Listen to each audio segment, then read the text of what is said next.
Tras una hora siendo atacados, estaba seguro de que nuestro grupo iba a ser aniquilado. 7 B-17 habían sido abatidos y cada vez había más cazas enemigos en el cielo. Cerca del punto inicial de la pasada de bombardeo, tras un mínimo de 200 ataques, la presión disminuyó, aunque todavía había enemigos en las inmediaciones. 14 aviones lanzaron sus bombas. Cuando logramos volver a la base, 6 horas después, con los indicadores de combustible en rojo, la desilusión. Solo 7 de los 21 bombarderos completaron la misión.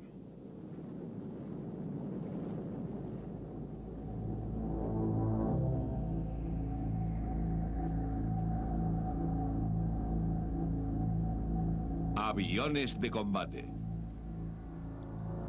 Bombarderos sobre Alemania.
La campaña de bombardeo aliado sobre Alemania durante la Segunda Guerra Mundial fue la primera aplicación estratégica real del poder aéreo. Los bombarderos de largo alcance atacaron a capacidad bélica del enemigo en vez de a sus tropas terrestres.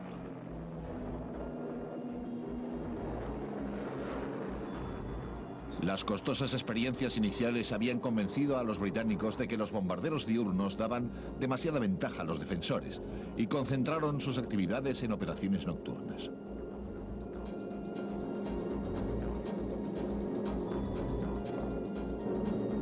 La entrada de Estados Unidos en la guerra significó una escalada en los bombardeos contra el Tercer Reich. Los primeros y tímidos ataques de 1942 se convirtieron en ataques en masa contra el corazón mismo de Alemania. Para los estadounidenses era esencial atacar de día para obtener la precisión necesaria contra los objetivos económicos y militares.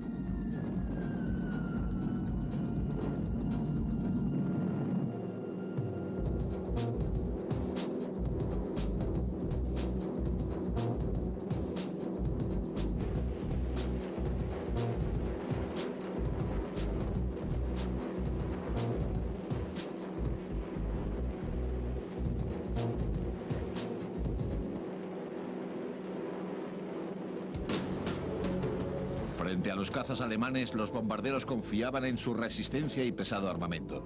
Volaban en grandes formaciones para darse apoyo mutuo de fuego.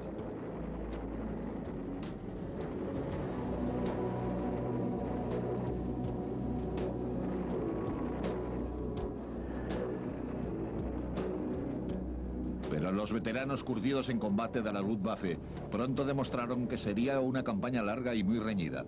Miles de aviadores de ambos bandos perecieron en la lucha entre los aliados y la Luftwaffe por el control aéreo.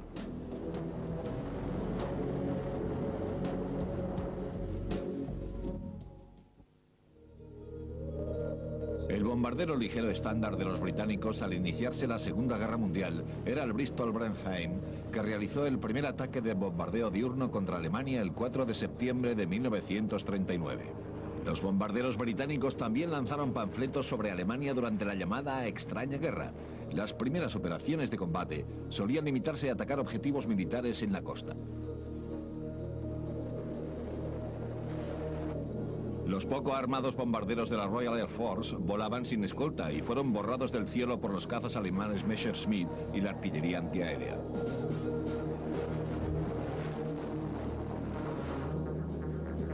El Wellington era un buen bombardero medio, pero las graves pérdidas en ataques contra puertos alemanes hicieron que la RAF desistiera de los ataques diurnos.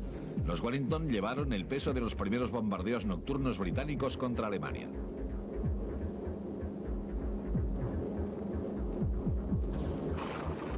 Hubo algunas excepciones. Una de las primeras misiones de los Lancaster fue un ataque diurno a baja altura en agosto de 1942. 12 aviones atacaron la fábrica de motores diésel MAN en Augsburgo. Causaron graves daños, pero se perdieron 7 bombarderos y no se repitió la misión.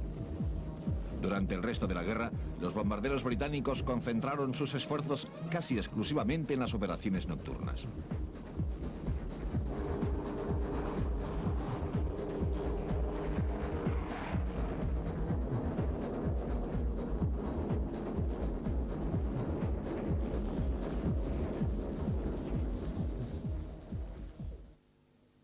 Cuando Estados Unidos entró en guerra después de Pearl Harbor, se decidió de inmediato que la US Army Air Force se encargaría totalmente de la ofensiva de bombardeo contra Alemania.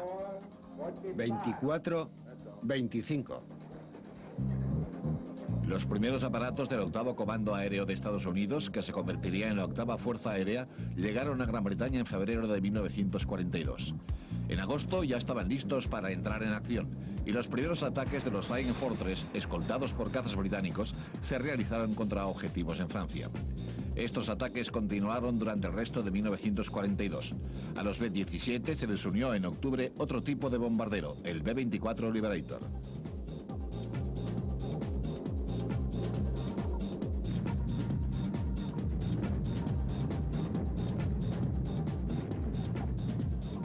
El primer ataque aéreo estadounidense contra Alemania tuvo lugar el 27 de enero de 1943 contra el puerto de Wilhelmshaven.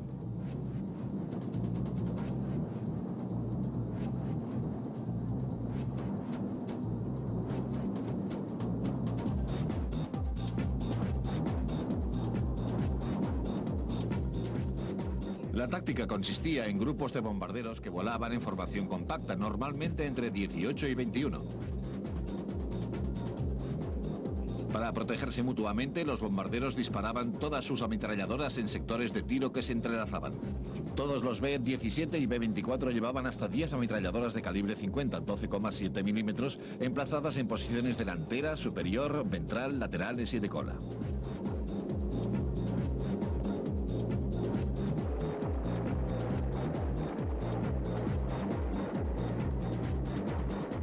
Los primeros resultados se consideraron buenos y parecía que los cazas alemanes tenían problemas para atravesar el potente fuego de las formaciones de bombarderos estadounidenses. Pero los expertos pilotos de la Luftwaffe pronto se dieron cuenta de que los bombarderos norteamericanos resultaban vulnerables a los ataques de frente y pronto hicieron su aparición nuevos cazas mejor armados.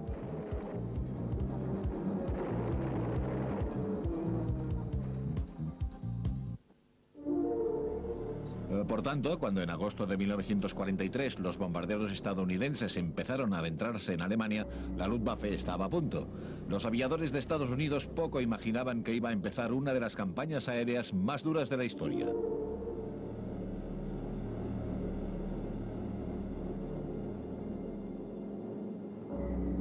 El objetivo principal de las fuerzas aéreas aliadas era la progresiva destrucción del sistema militar, industrial y económico de Alemania.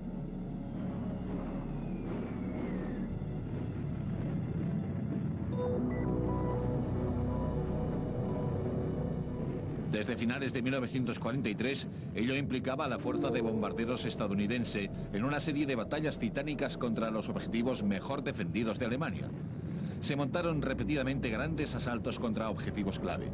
El primero de estos, contra las fábricas de rodamientos de Schweinfurt a finales de 1943, sufrió grandes pérdidas.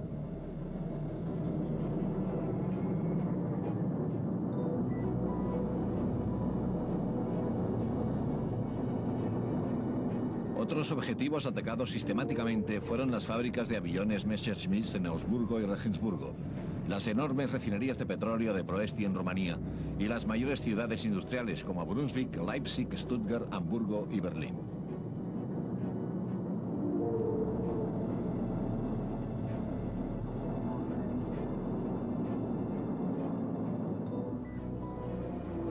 Muchos de estos objetivos están mucho más allá del alcance de los cazas de escolta Spitfire y P-47.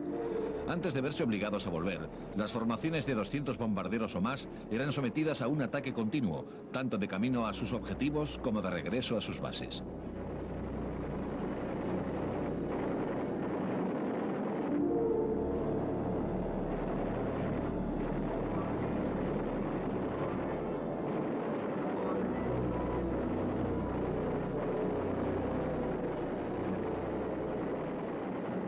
Las pérdidas fueron muy graves. El 40% de toda la fuerza que atacó Schweinfurt en 2 misiones, casi 150 bombarderos, fue abatida por los cazas o el fuego antiaéreo alemán.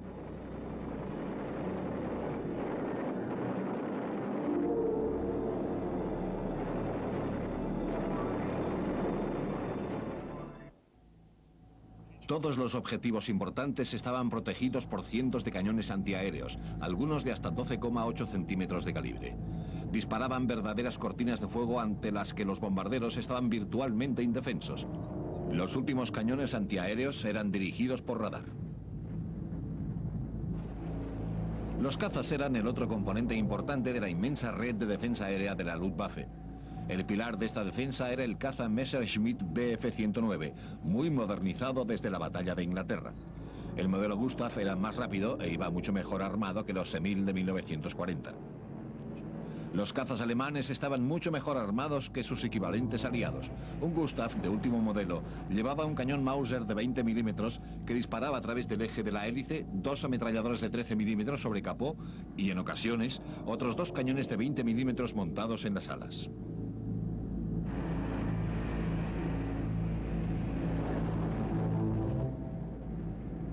El otro caza diurno principal de los alemanes era el Focke-Wulf 190, uno de los mejores cazas de motor de émbolos del mundo. También muy bien armado, era especialmente eficaz a media y baja altitud. Los últimos modelos con motores Daimler-Benz DB603 eran magníficos interceptadores de alta cota.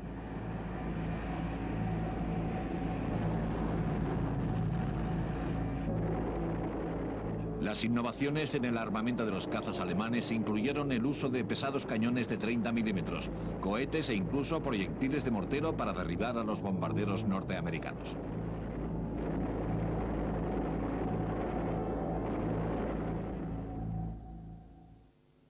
El único modo de enfrentarse a los cazas era con otros cazas, y la llegada de escoltas de gran radio de acción como el P-47 Thunderbolt, el P-38 Lightning y sobre todo el magnífico P-51 Mustang acabaron inclinando la balanza a favor de los aliados.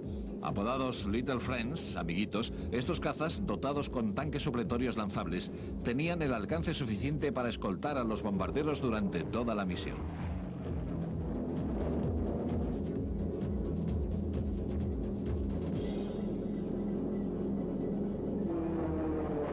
El objetivo principal de la Luftwaffe era derribar los bombarderos o interrumpir su vuelo para que tuvieran que tirar sus bombas antes de llegar al blanco. Los escoltas de la 8ª Fuerza Aérea debían velar para que eso no ocurriera. Hubo reñidas batallas aéreas que acabaron con grandes pérdidas de cazas por ambos bandos.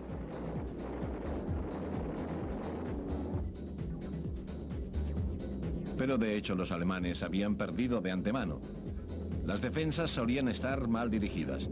Las pérdidas de buenos pilotos resultaban difíciles de cubrir y el combustible para los cazas era cada día más escaso. La ofensiva aliada de bombardeo estratégico fue arrolladora. Era un esfuerzo continuo realizado de día por los estadounidenses y de noche por los británicos. A pesar de las grandes pérdidas, los cazas, bombarderos y los valiosos aviadores eran rápidamente sustituidos. La maquinaria de guerra aliada se había lanzado a fondo. Ni siquiera la aparición de aviones avanzados como el caza a reacción Messerschmitt Me-262 o el caza cohete Me-163 pudo evitar la derrota de Alemania. Estados Unidos contaba en la Segunda Guerra Mundial con 2 bombarderos pesados de largo alcance. El primero de ellos era el Boeing B-17, que voló en 1935. Había sido construido según la teoría de la US Army Air Corps de los años 30, que afirmaba que el modo de tener éxito en la guerra aérea estratégica era con bombarderos diurnos fuertemente armados que volaran a gran altitud. Mayor y más rápido que cualquier otro bombardero del mundo, el armamento defensivo del B-17 era tan impresionante que la prensa lo llamó Flying Fortress, Fortaleza Volante, y con ese nombre se quedó.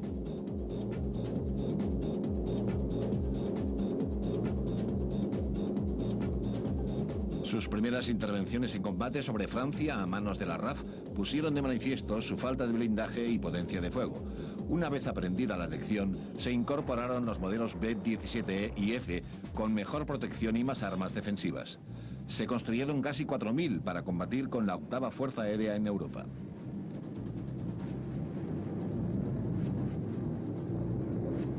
La versión definitiva y más numerosa fue el B-17G.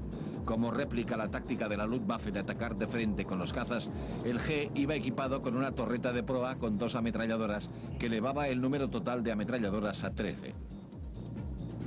Se construyeron casi 9.000 B-17G. En total, las fábricas norteamericanas produjeron más de 12.700 Flying Fortress, la mayor parte de ellos durante los 2 últimos años de la guerra.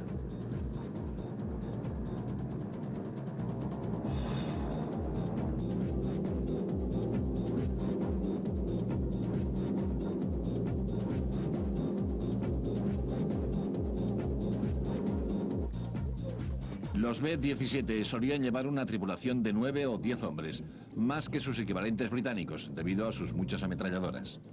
Detrás iba el artillero de cola, 2 artilleros de cintura y un artillero de la torreta ventral. Delante estaban el piloto y el copiloto, el navegante, el apuntador bombardero en el morro, un operador de radio y un artillero en la torreta superior.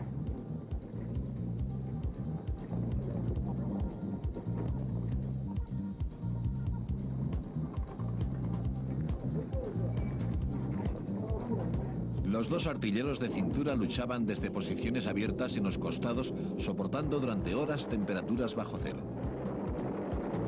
El pesado armamento y el blindaje de protección impusieron una reducción de la altura, lo que comprometía la carga útil.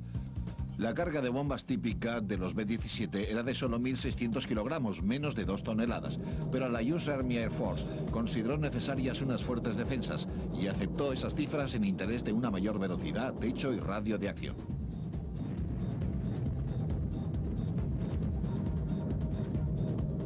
Se lanzaban las bombas sobre el objetivo mediante el visor Norden, con el que se decía que un bombardero podía meter una bomba en un barril desde 3.000 metros.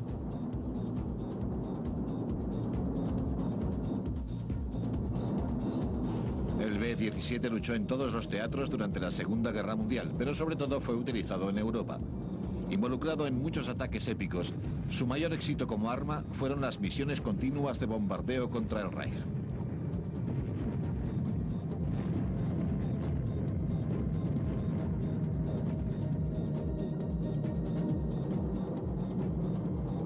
Partiendo desde bases del sur de Inglaterra, cientos de B-17 desafiaban diariamente la tenaz resistencia alemana. Poco a poco convirtieron en cenizas y ruinas la capacidad bélica alemana, pero muchos no volvieron a sus bases.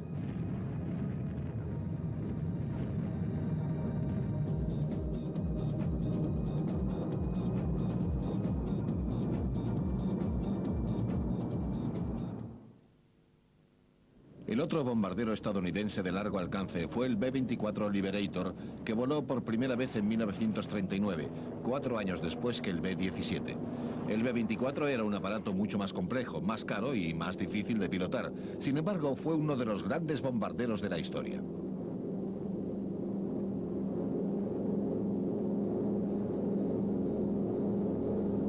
El B-24 también era mucho más versátil que el B-17. Además de bombardear, los Liberators realizaron una tarea vital como transportes de largo alcance y como patrulleros marítimos. Su contribución a la derrota de los U-Boot, los sumergibles alemanes, en el Atlántico fue considerable.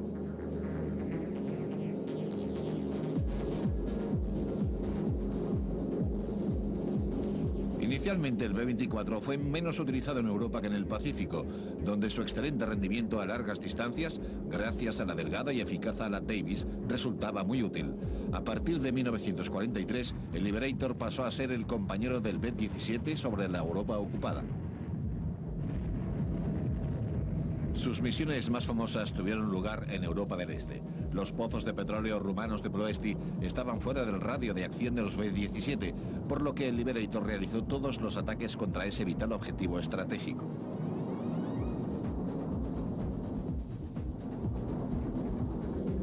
El fuerte del Liberator era su radio de acción, pudiendo llevar una carga de 2.500 kilogramos de bombas a más de 3.500 kilómetros de distancia, y podía llevar más de 6 toneladas de bombas a distancias más cortas.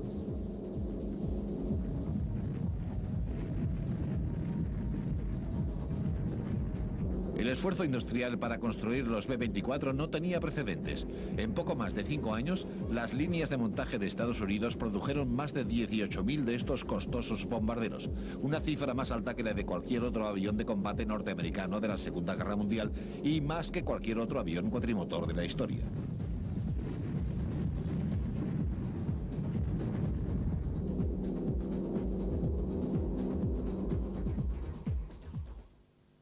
En los bombardeos de la Segunda Guerra Mundial se aplicó la fuerza bruta con el simple objetivo de lanzar tantos explosivos como fuera posible.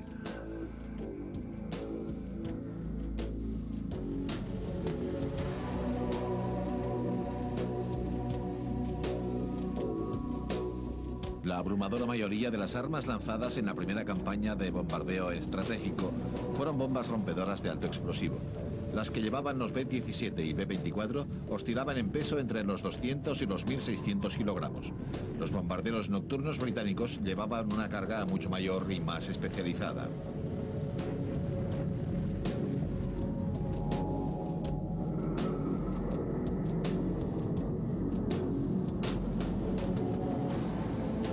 En marzo de 1945, los Lancaster de la RAF atacaron el puente del ferrocarril en Millfield con la bomba de 10 toneladas Grand Slam. Este arma estaba diseñada para penetrar en el hormigón y explosionar bajo la superficie, con lo que se creaba un efecto de terremoto. Con ella se destruyeron por completo muchas de las arcadas del puente.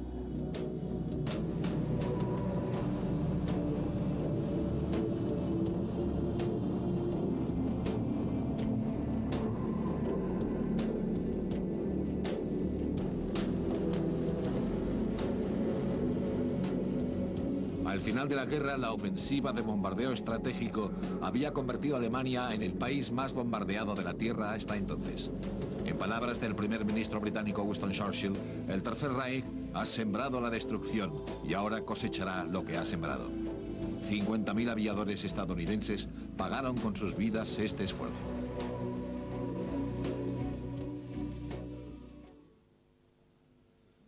¿Cómo era realmente despegar desde una base aérea de Inglaterra y llevar a cabo una misión de bombardeo contra Alemania? El público aliado tuvo la oportunidad de averiguarlo en 1944, cuando el director de cine de Hollywood, William Wyler, siguió las vicisitudes de la tripulación de un bombardero Flying Fortress. Pero no se trataba de una tripulación ordinaria ni de una misión ordinaria. Tras 25 misiones de combate, una tripulación se ganaba el derecho a volver a Estados Unidos, y la primera tripulación que lo logró tripulaba un B-17F apodado Memphis Belle. Esta es la historia de esa misión.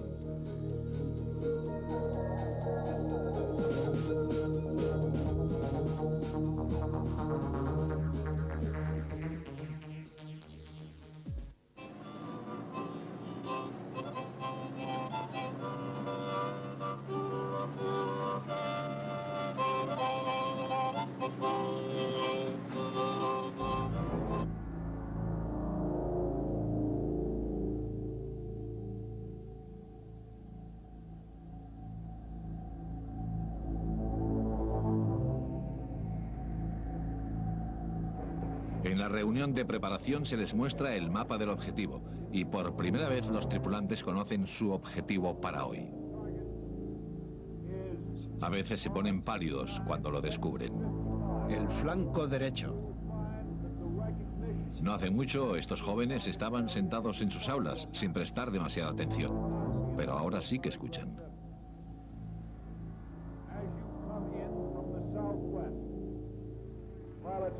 El temor se disipa. Se concentran en la misión, tipo de formación, punto de reunión, ruta hacia el objetivo, meteorología, cazas enemigos, fuego antiaéreo enemigo, ruta de regreso a la base, si hay que aterrizar en territorio enemigo, destruir el material.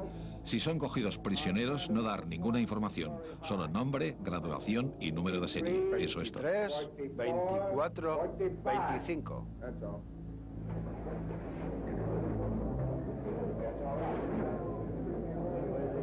Y esta es la tripulación del Memphis Belle, del 324 Escuadrón del 91 Grupo de Bombardeo Pesado. El capitán le da a su tripulación sus propias instrucciones.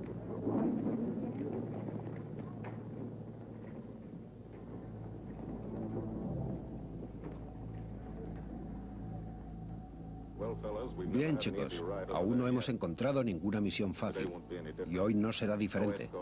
No habrá escolta, excepto enemiga. Así que mantened los ojos bien abiertos.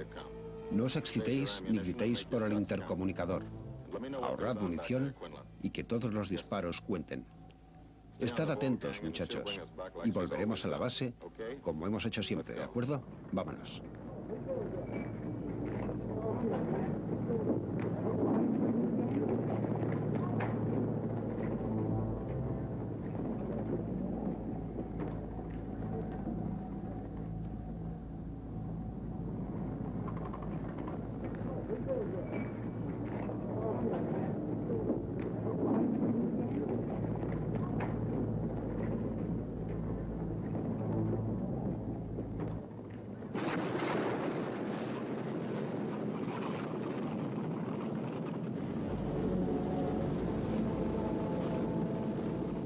Han completado 24 misiones sobre la Europa ocupada.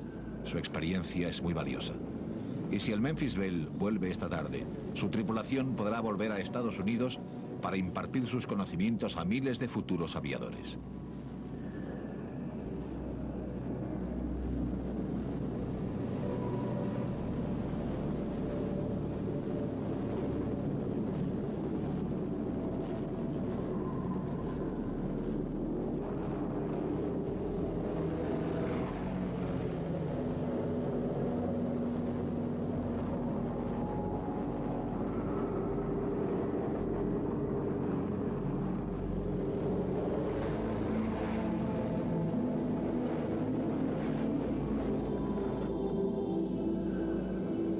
Las ruedas del Memphis Belle dejan el amistoso suelo de Inglaterra por 25ª vez, con sus granjas, sus caseríos rurales, sus fincas de campo, sus pueblos y ciudades. La Inglaterra, cuyos habitantes han defendido la libertad durante más de 1000 años. Pero hoy ese campo ha cambiado. Hoy su isla es la base desde la que parten diariamente cientos de bombarderos norteamericanos para luchar por esa libertad.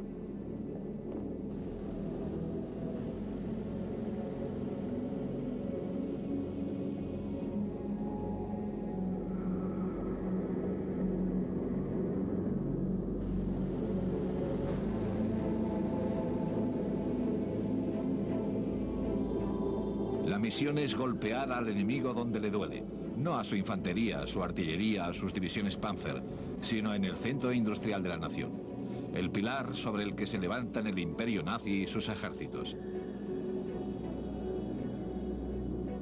Las fábricas siderúrgicas, las refinerías, los astilleros, las fábricas de armamento. Puntos concretos en el mapa de Europa que significan caucho, cañones, rodamientos, municiones, motores, aviones, carros de combate, objetivos. Esta es la tripulación del Memphis Belle. Piloto el capitán Robert Morgan, ingeniero industrial de Carolina del Norte. El otro piloto el capitán Jim Virines, estudiante de administración de empresas de Connecticut. Operador de radio y artillero el sargento Bob Hanson, obrero de la construcción de Washington. Navegante el capitán Chuck Layton, estudiante de química de Ohio. Ingeniero y artillero de la torreta superior el sargento Harold Lowe, de Wisconsin. Además de mantener en orden el Bell, cubre el cielo encima del avión. Artillero de cola el sargento John Quinlan, de Nueva York, conserje de una empresa de alfombras de la que se despidió el día después de Pearl Harbor. Artillero de la bola, el sargento Cecil Scott, que trabajaba en una empresa de caucho en Nueva Jersey. 10.000, poneos el oxígeno.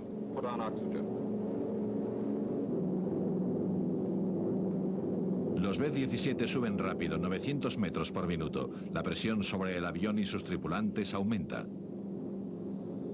El resto de la tripulación, bombardero el capitán Vincent Evans, dirigía una compañía de transportes en Fort Worth, Texas. Artilleros de cintura, a la derecha el sargento Bill Winchell, químico en una empresa de pinturas de Chicago, y a la izquierda el sargento Tony Nastal, que reparaba lavadoras en Detroit cuando era niño. Ahora ya tiene 19 años y ha derribado 2 cazas nazis.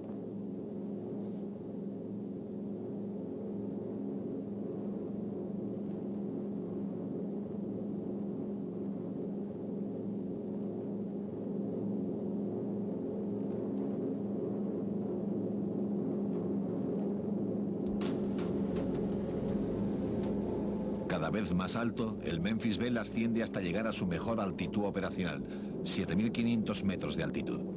A tal altura no puede ser visto desde tierra a simple vista. Tan alto que tras un minuto sin oxígeno te quedas inconsciente. A los 20 minutos estás muerto.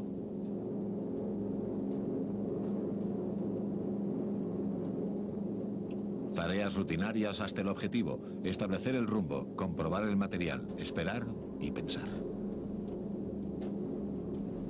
A mayor altitud, más frío.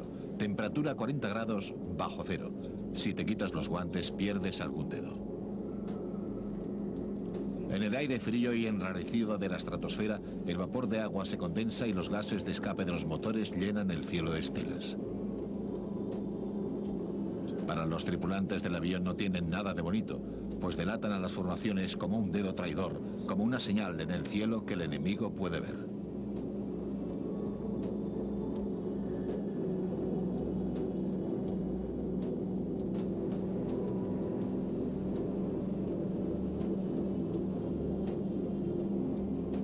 El objetivo de hoy son los astilleros de submarinos de Wilhelmshaven.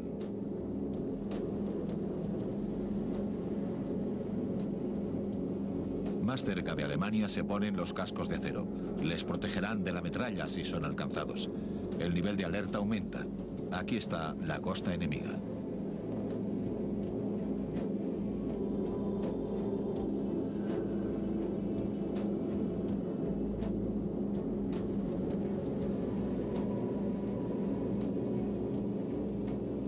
El primer fuego antiaéreo. Parecen humaredas silenciosas e inofensivas, pero cada humareda es un proyectil que explosiona lanzando metralla por los aires. Cuando se aproximan al objetivo, los alemanes encienden pantallas de humo para confundir a los bombarderos.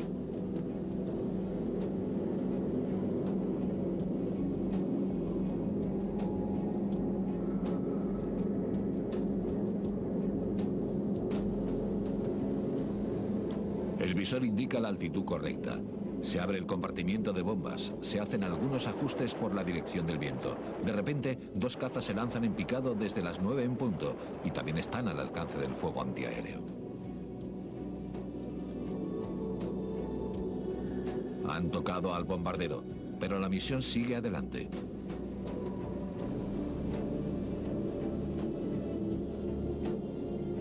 Evans, el bombardero en jefe, tiene que afinar su puntería. Los demás aviones del grupo lanzarán sus bombas cuando él lo ordene. Ahora, un indicador del visor Norden se mueve hacia otro indicador estacionario. Ya se tocan. Fuera bombas.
La primera parte de la misión ha terminado. Hasta aquí ha sido fácil.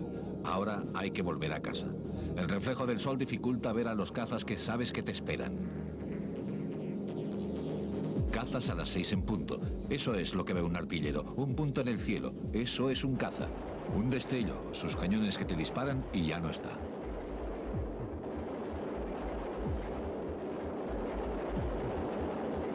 En una acción de retirada, uno de los instrumentos más importantes es el intercomunicador. Hay 4 a la 1 en punto. Vuelven hacia aquí.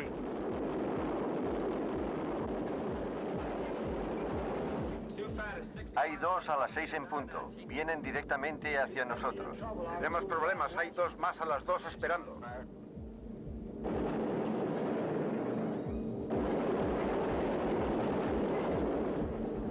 ha encendido una ala.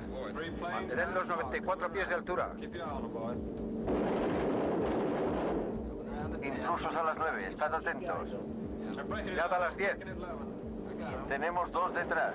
Mantened la altitud. Nos atacan desde las 2. Atención, chico. Deberíamos interceptarlos a la 3. Vigilad que no vuelvan por detrás. Hay 17 a las 3.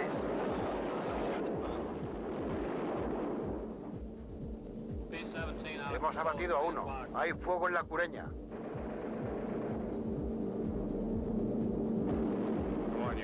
Atentos al piloto. Vamos allí, Bill. Mantened el fuego a discreción. Tenemos más a las 9. Estabilizad altitud.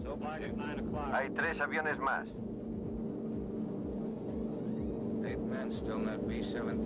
Mirad a las 11. Así les tendremos a las 3. Yo os cubro.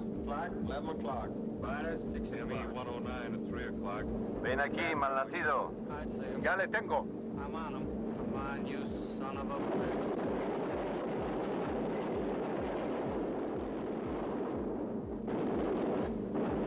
Mantén el fuego. Tengo a tiro. Tenemos problemas en el intercomunicador. Vienen 2 más por la 2. Están encima nuestro. Les tenemos encima. Habrá que esquivarles. No nos queda mucha munición.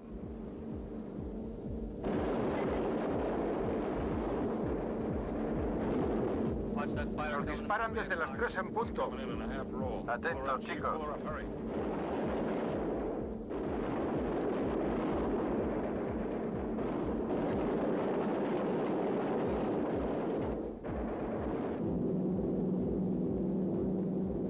Los cazas han tocado un Ford. Vamos, chicos, salid del avión, lanzaos en paracaídas. Un Ford 3 ha sido alcanzado. Los motores están en llamas. Pierde velocidad y altura. Se aleja de la seguridad de la formación de bombarderos. Pronto los cazas nazis abatirán a este rezagado como halcones que se lanzan sobre una presa. Imposibilitado para ayudar, solo puedes mirar. De regreso a la base, es el momento de contar los aviones.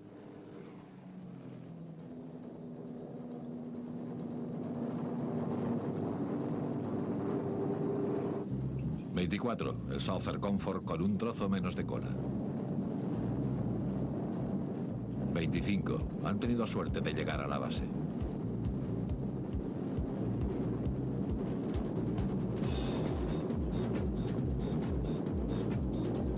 El Oldville era un avión bastante bueno cuando ha despegado. Ahora ha perdido el morro y también al navegante. El bombardero está herido, al piloto le han dado. Los sistemas hidráulicos están destruidos, pero el Oldville ha logrado volver.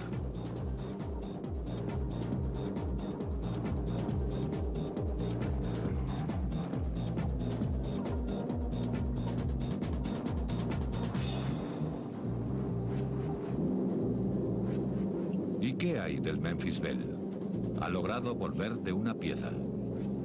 Todos sus tripulantes ilesos. 25ª y última misión cumplida.